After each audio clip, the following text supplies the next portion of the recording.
బీసీలలో తక్కువ సంఖ్యలోనే ఉన్న అంటే 4వ స్థానంలో 5వ స్థానంలో ఉన్న జనాభా పరంగా అవకాశాలు మాత్రం మున్నూరు కాపులే అన్ని రకాల రాజకీయంగా మాత్రం పూర్తి స్థాయిలో అగ్రస్థానంలో వాళ్ళే ఉన్నారు. ఇప్పుడు మన మేయర్లు కావచ్చు, గతంలో పీసీసీ అధ్యక్షులు కావచ్చు, ఇప్పుడు ఏ పార్టీ అధ్యక్షులు ఎవరిని చూసినా మున్నూరు కాపులే ఉన్నారు కదా. వీళ్ళు బీసీలకు రావాల్సిన అవకాశాలని మ్యాక్సిమం కొల్లగొడుతున్నారు అనేది ఒక వాదన. రైట్, మీ దానికి సమాధానం చెప్తా. రాజ్యాధికారం అనే పుస్తకం ఉంటుంది, తీసుకురా. దాంట్లో మీ ప్రశ్నకు సమాధానం ఉంటుంది. నెక్స్ట్ రెండోది ఏంటంటే 2011లో కిరణ్ కుమార్ రెడ్డి ప్రభుత్వం ఉన్నప్పుడు అసలు బీసీల నుంచి మున్నూరు కాపులను తీసేయాలని ఒక ప్రతిపాదన వచ్చింది.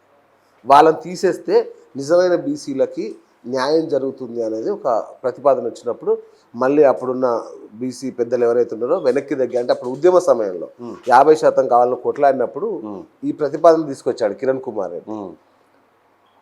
ఓకే, అంటే అట్లా జరుగుతుంది కదా, ఇప్పుడు మళ్ళీ అలా జరిగే అవకాశం ఏమన్నా ఉందా? ఒకటి అంటే అట్లా చర్చ మొదలైంది. ఒకటి చెప్తా ఉన్నా అన్న,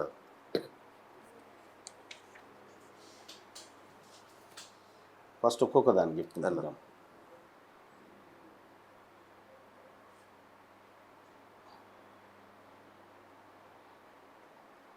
వాస్తవానికి ఈ తెలంగాణ రాష్ట్రంలో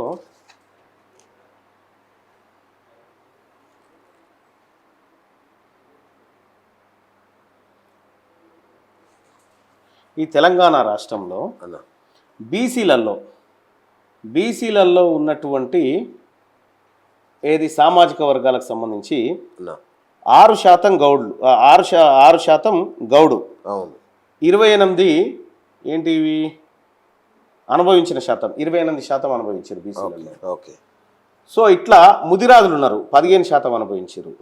యాదవులు 30% అనుభవించారు. మున్నూరు కాపులు ఉన్నారు, 31% అనుభవించారు.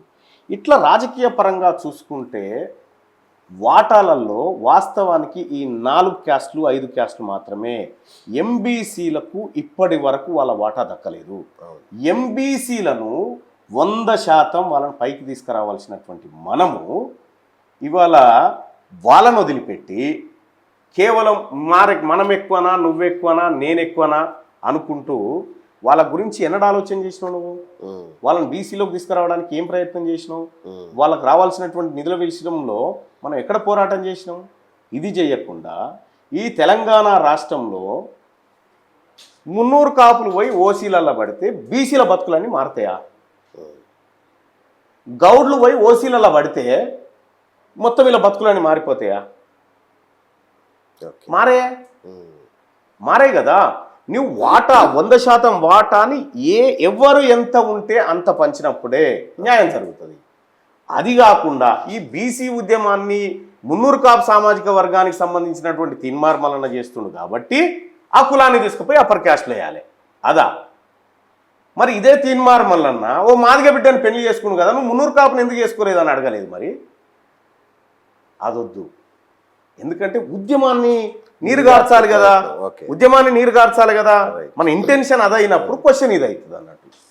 ఓకే, ఇంటెన్షన్ అది కాదన్న, జనంలో ఉన్న ప్రచారాన్ని మీ ముందు పెడుతున్నారు. జరుగుతున్న విషయం ఏంటంటే లక్షలాది మంది ప్రజలు ఈ బీసీ వాదం గురించి మాట్లాడుతున్నారు. అవును, అది ప్రజాభిప్రాయం కానప్పుడు ఒక్కరిద్దరు మాట్లాడేటువంటి మాటలు ప్రశ్న అవుతుంది. అయితే ఒక్కటన్నా ఒక్క మాట దయచేసి ఒక్కటే, నిర్ణయాత్మక శక్తులు ఈ మాట మాట్లాడినప్పుడు భయపడాలా వద్దా? ఏ మాట? నిర్ణయాత్మక శక్తులు ఈ మాట మాట్లాడినప్పుడు అంటే అధికారంలో ఉన్న శక్తులు కావచ్చు, అధికారంలో ఉన్న కులాలు కావచ్చు, ఈ మాట ప్రస్తావిస్తున్నప్పుడు బీసీలు జాగ్రత్త పడాలా వద్దా? 100% జాగ్రత్త. బీసీలు జాగ్రత్తతోనే ఉన్నారు ఈసారి. అప్పట్లాగా లేరు, బీసీలు బాగా జాగ్రత్తతోటే ఉన్నారు, ప్రతిది గమనించుకుంటూ వస్తున్నాయి. ఇంకొక ప్రశ్న అన్న, మిమ్మల్ని ఇబ్బంది పెట్టాను. ఇంకా పిసిసి అధ్యక్షుడు ఎవరు కావాలి అన్నప్పుడు మధుయాష్కినా రేవంత్ రెడ్డి అన్నప్పుడు మీరు రేవంత్ రెడ్డిని సపోర్ట్ చేశారని ఒక మాట విన్నాను. విన్నారా? నిజమేనా? అది నిజమా కాదా మీరు చెప్పాలి. వింటే ఆధారం అడుగుతా. లేదు నా దగ్గర ఆధారం లేదు. క్లోజ్. నేను పిసిసి అధ్యక్షుడు ఎవరు కావాలని ఎవరు చెప్పలే. నేను మధుయాష్కియా లేకపోతే రేవంత్ లేదు మధు యాష్కి గౌడ్కా మహేష్ కుమార్ గౌడ్కా అని చెప్పి పోలు పెట్టినా వీళ్ళిద్దరు బీసీ బిడ్డలే మీకు నచ్చిన వాళ్ళకి వేసుకుపోరు అని చెప్పిన ఆ పోల్ ఇప్పటికి కూడా క్యూనిస్ లో ఉంటుందో చూసుకోండి. ఓకే, రేవంత్ రెడ్డి కావాలని నేను ఎందుకు కోరుకుంటా బాయ్ సాబ్. ఇదే రేవంత్ రెడ్డి గారిని ఇంటర్వ్యూ చేసి నేను ఇంటర్వ్యూ చేసిన క్రమంలో నేనే ఓపెన్గా అడిగిన పీసీసీ ఇప్పుడు కాంగ్రెస్ పార్టీ త్యాగము సీనియారిటీ అంటున్నావు కదా, పీసీసీ చీఫ్ పదవి బీసీలకు లేకపోతే ఇంకోరికి ఇవ్వడానికి నీ మనసు ఒప్పుకుంటుందా అని అడిగిన. ఆ ఇంటర్వ్యూలో ఉంటుంది, మీరు చూడండి. మిమ్మల్ని ఇబ్బంది పెట్టాను. ఉద్యమ స్వరూపం ఎలా ఉండబోతుంది అంటే బీసీ ఉద్యమాన్ని తీన్మార్ మల్లన్న టేక్ ఓవర్ చేసినట్టేనా? టేక్ ఓవర్ కాదు బాయ్ సార్. మీకు విషయం ఏంటంటే ఒకరి దగ్గర ఉన్నదాన్ని దొంగిలించడము లేకపోతే తీసుకొని రావడము టేక్ ఓవర్. ఓకే, ఉన్నదాన్ని మరింత ముందుకు తీసుకుపోవడం బాధ్యత. Okay, right. ఆ కార్యక్రమం బాధ్యత స్వీకరించినట్టే. బాధ్యతలో కార్యకర్తగా 100% దాన్ని మరింత ముందుకు తీసుకుపోతాం, ప్రతి గడపకు తీసుకుపోతాం. ఓకే, అట్లనే లేదు. రైట్. కాకపోతే ఇప్పటి వరకు ఆకాంక్ష లేకపోతే మనం ఏం పట్టుకపోతుంటుంది, ఆ ఆకాంక్షను సరిగ్గా నిలబెట్టుకుంటూ అక్కడో ఇక్కడో వాదం వినిపించారు కాబట్టి ఆ నాయకులు కానీ ఆ మహనీయులు కానీ వాళ్ళంతా చేసిరు కాబట్టి దాన్ని ఇంకా ముందుకు తీసుకుపోతా ఉన్నాం. ఈ పరంపరలో వాళ్ళందరూ ఉంటారు. రైట్. తీన్మార్ మల్లన్నతో పాటు వీళ్ళందరూ పరంపరలో ఉంటారు. టేక్ ఓవర్ కాదు, అది సమూహంగా అందరం కలిసి.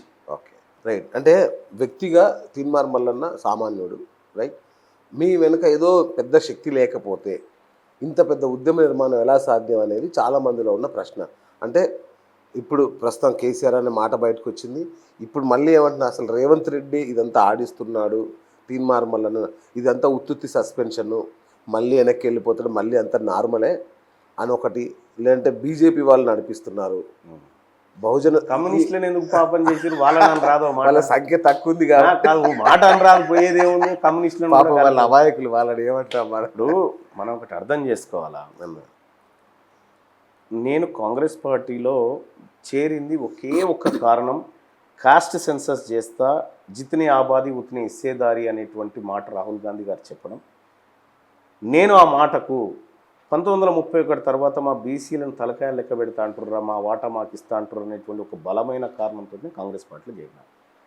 ఆ బలమైనటువంటి అంశాన్ని ఇంప్లిమెంట్ చేయించే పరిస్థితిలో నేను ప్రభుత్వం మీద ఒత్తిడి పెంచిన మాట వాస్తవం.